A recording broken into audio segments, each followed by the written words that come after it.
This is Church Growth, and you are here with Ross Turner and Adam Magana. Today you're going to learn about... We're going to learn about church growth. Wait, hold on. What do I do?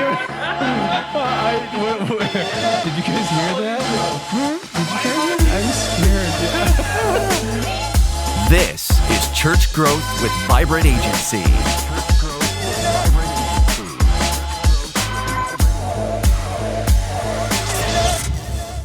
When you were at Vegas, how many years were you there knowing that you were going to do your own thing? About a year and a half. Yeah, a year and a half. How many total years were you there? About 6. Oh, so you were, what was your plan? Youth pastor all the way? I didn't really, honestly, I thought to myself about year 4, I was like, well, I think I might go back into like just, you know, the business world and kind of do my thing, or we're going to move to Central Coast and I'll just take a job as a youth pastor. And I wasn't, honestly, when we first thought about coming to the Central Coast, it wasn't even to plant a church. It was just like, hey, we feel like that's going to be home. So to just get a normal job. Yeah. Or work as a youth pastor or get a job at a church. Tell the truth. Did you apply? No, not once. Never. No, I talked to a lot of churches though. I was just like, so like, what are you guys looking? And dude, this is like a hard church community to break into. People were like, you're an outsider. Yeah. No, if I felt like I was like, a couple of people were like, what are you looking to do? And I'm like, well, we're just trying to see what's out there. But there was no like hiring, like no one's looking to hire. So the day that you were like, I'm going to do this, what did Stacy say? Yes or no? We knew we were in it since the moment we walked off Montana de Oro, and I looked at her, and after we scattered our baby's ashes, I looked at her and I said, we're going to live here one day. But didn't you know ahead of time that you were going to plant, but that's where you chose where to plant? Nope. That's where you chose to plant? Yeah, we never talked about planting a church until we lost the baby. Oh. It wasn't even on the radar. Yeah. So it was literally, that was the moment, that was the catalyst for us even deciding to come and begin exploring like what would it look like to live here, let alone plant a church. Planting a church came along maybe like 4 or 5 months, maybe 6 months after we lost baby Adam. So that wasn't even like I had a buddy who was like, dude, you should plant a church. And I'm like, huh. Mm-hmm. And that's when it started kind of, we started kicking around the idea, what would it look like? Like, what if we planted a church? Did you, how many people do you think that we'd have at Active Church right now if we were in San Antonio? Oh gosh, we'd be a church of well over 1,000 for sure. Yeah. I agree. Yeah. Well, it's a different market here for sure, but yeah, we're a smaller city, so we have less reach just based off demographics. But yeah, I think we're a city of 40,000 registered voters. It bubbles up to about 60,000 with students here. You're looking at, a small town still, to say the least. So, yeah. I mean, you made the decision, and then you ended up going all in with ARC. Yeah. How did you even hear about him? So, a buddy of mine named Joe Pena planted a church in Las Vegas called Relentless. And he decided, we had lunch one day, and he just wanted to get to know me. He's like, hey man, let's connect. So we didn't know each other. He wanted to connect with Jim Cruz, but Jim was busy. So I was the next best thing. So we sat down and he's like, hey man. So I started asking him questions like, so tell me about church planting, what you're doing. And he's like, man, it's the ARC. Mm-hmm. I'm like, what's the ARC? And so he began to unload kind of like he was like the ARC poster boy. Like, he's like, dude, I didn't have any sort of like help. ARC came in, they gave me resource, they gave me training, they gave me money. Mm-hmm. And so that was kind of the first. He was the one. He actually looked at me. Joe Pena, calling you out, bro. He looked at me. We were at this restaurant called the Schoolhouse? I don't know. It was a really cool place in downtown Summerlin. And he looked at me and he goes, you're going to plant a church in the Central Coast and it's going to be awesome. And a lot of people are going to come. Promise to God. He like prophesied that over me, over lunch. He literally looked at me and said, he goes, you're going to plant the church in the Central Coast and it's going to be awesome. And a lot of people are going to come to it.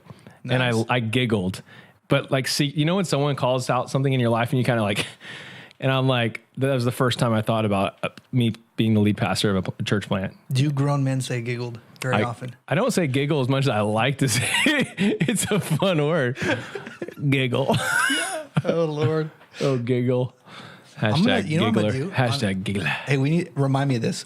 I'm going to randomly bleep him out on some stuff, make it sound like he said, but Wait a minute. Is this going to like be bad for my reputation here? It's like I would have bleeped something out for that. Is this going to be bad for my beep? And like people won't know that you. I think who does that? Jimmy. One of the guys does that. No, not Jim. The other guy. Kimmel. Jimmy Kimmel does like unnecessary bleeping. It's hilarious. My gosh. Yeah. Okay, so why did you go to Florida? So in 2016, Stacy and I flew out to Florida for the ARC assessment. It was called ARC 2.0. And basically what it was a training session for us to go out. We actually did it in the wrong order. We were supposed to be assessed and then go out, but we just didn't. We thought we were supposed to go to it. So we booked a plane ticket to Florida. Mm-hmm. We had already like taken the ARC Essential 8 videos, done all this stuff. And so we flew out to Florida thinking, oh, this is our next step. Mm-hmm. We went out to Florida to a church we never heard of called Bayside Community Church. Where's that? Led by Pastor Randy Bizette. It's in Bradenton, Florida, just south of Tampa Bay. Mm-hmm, mm-hmm. And so we went out there and we went out and they're like, oh yeah, you guys are supposed to go through the assessment first, but that's fine. You can hang out. And we learned all about the ARC and basically went through 2 days of training.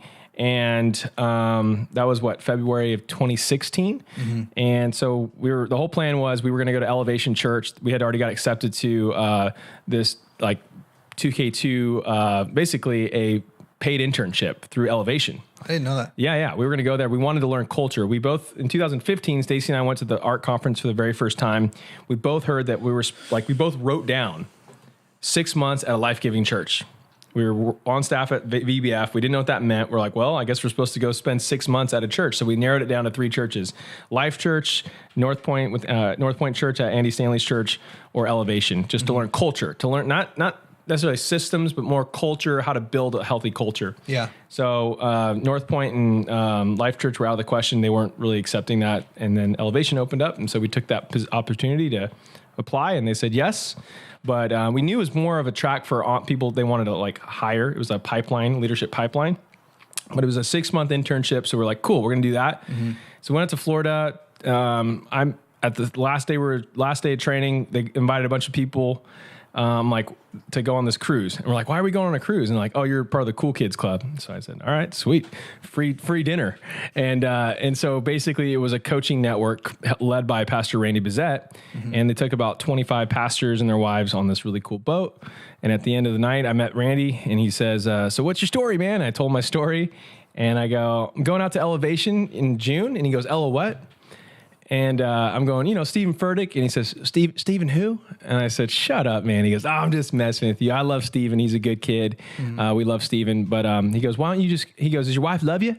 I said, yeah. Does she love you? And I said, yes. And he goes, well, why don't you come hang out with me in Florida and just hang out with me on staff. I'll tell you everything you need to know about planting a church. And we've done pretty good so far. And they just ran like 27,000 at Easter and they got, 8 campuses. So I'm like, what am I going to do? He goes, just hang out. I'll pay you to just come hang out and you guys can just be on my staff and you'll just be my church planting intern. So I was the first official church planting intern at Bayside Community Church and did that for 6 months. I like how when you were doing his voice, you had to do the accent. Man, you got to talk like these Cajuns, man. Come on, somebody. Yeah, he's got a Southern Cajun. Kind of faded in and faded out. I do a pretty good Randy Bizette. So, anyways. Yeah. Okay, so it's guessing, but if you had not done ARC and you still planted the church, what did they tell you to do that you wouldn't have thought of without them? I would have started way smaller. I wouldn't have launched as big. I would have gone a more organic growth. I would have spent way more time trying to dial in all these little nuances of church. It's like Steve Jobs said, the best products ship. Okay. And a lot of times people want to I'm like this too. I want to get everything perfect before I run with it. And something I respect about you is that you'll get an idea and you'll just go for it. Like even this podcast, you're like, dude, this would be great. You kind of did some research and then you just pulled the trigger. Mm-hmm. So I feel like more methodical. Yeah. I feel like I would have been trying to get all these little nuances and the verbiage and and you know what? God doesn't need perfection. He needs willing, obedient people that will step out in faith. And so the Ark taught us that you just believe God. You start where you're at, you believe big, and you start small, and then you step out. So throwing your hat over the fence. And every time I talk to a leader that's done something incredible, they always say, we didn't even know what we're doing at first. We just started.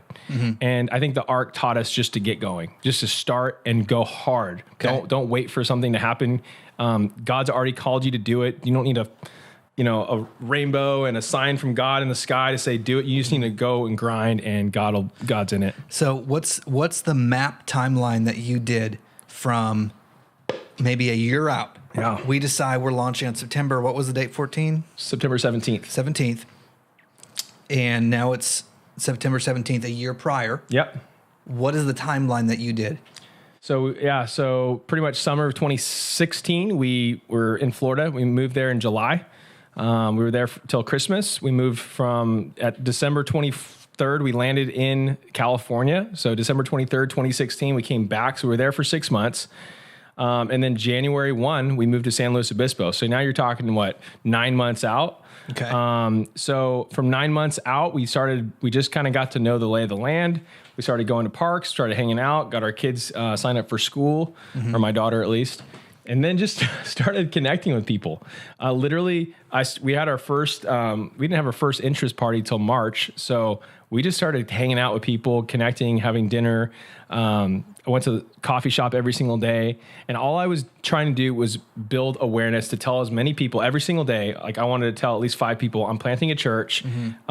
Here's what we're doing. Here's who we are. We'd love to connect with you. So we're building relationships. Building the launch team was the first kind of foundational, I guess, for the first 3 months was just all we were doing was just connecting with people. Where are we at in the timeline right now? We're like at month 9 to month. So January, we moved here. We launched in September. So 9 months out, we moved to our, we parachuted in, as they say. And so we moved here. That's the church planting terminology. I know it's kind of lame. We had a parachute in, guys. But that's what we did. And so, that was month 9. And then all the way to month 6 months out, we kept building the launch team. We had our first interest meeting in March. And, dude, people literally look at you like you're a crazy person. You're like, what are you doing here? I'm planting a church. They're like, okay, are you a cult? And they kind of back away from the table. But we just kept explaining to people, no, we love Jesus. We think there's a lot of great churches here already, but we believe there's room for one more. Okay. Yeah. So that was March. So March. And then from the time from March all the way up until pretty much July of 2017, we were doing interest meetups. So these are like parties. These are like socials that we'd get free food. We'd market it on Instagram. We'd market on Facebook, word of mouth. We'd tell people that we'd started adding people to the launch team. So we'd have like this private Facebook group. And every time we had someone that was new to the group, we would add them on this private Facebook group and say, hey guys, welcome to the team. Ross Turner and Sarah Turner, they're part of our launch team. Welcome to the team. We'd celebrate them, onboard them. And then we'd say, hey, here's the next meetup. This is a private group? Private group on Facebook. Yeah. And that was for the launch team members. Is this Ark? Is this Adam? It's Ark. And no, it's more Adam. Yeah. The interest parties are Ark? The interest parties are Ark. Yeah. You always want to have interest socials, whatever they want to call them, startup parties, but that's totally the Ark. By the end of it, how many people did you have on your launch team? 91. Prior to even service. Prior to one time we even opening, the Word of God in a public setting. We had private prayer times, but yeah. And how many people did we have on launch? 417 launch Sunday. Yeah. Okay. So 4.5 times the number of launch team members. Yep. And that's pretty average. Yeah. That's pretty typical. Average. Yeah. Well, no, it's not. The average launch team usually runs anywhere from, they say you need at least 40, right? 40 adults is the goal, is the minimum for ARC to get behind you. But I think lately the average is probably anywhere from 50 to 60 people. And is the average 4.5 times your launch team is what you can expect? Yeah. Yeah. Okay. Yeah, I think it's 4 times. Yeah. So they should be more obsessed with their team than they should. I wonder how many people come on opening Sunday. Yeah, absolutely. Yeah. And the way I coach people is that your team is like the guy that is on your launch team that works at Rite Aid that's been here his whole life, and he wears clothes from Kohl's, like the men's section at Kohl's, and he's not the cool pastor looking guy. Guess what? You look like you shop at Top Shop or, whatever. You're H&M cool guy. You're a pastor and you think you're super cool and influential because you have a cool vlog. You're not influential. The guy that has been here his whole life, he's way more influential than you. So for you to have someone that's like, so I'm a cool pastor guy, like, oh, I know Erwin McManus, and I know that you can name drop all these people that you know in the Christian world. That doesn't mean squat. And when you're in your city, because the person that went to the local high school has way more natural influence than anyone that you might think, even if you know Brian Houston, So it's funny how people, they name drop in the Christian world, but in reality, your job is to get around people that are local so that you can reach people that you're trying to reach. Because that guy went to high school with a bunch of people that used to go to church that don't go to church anymore.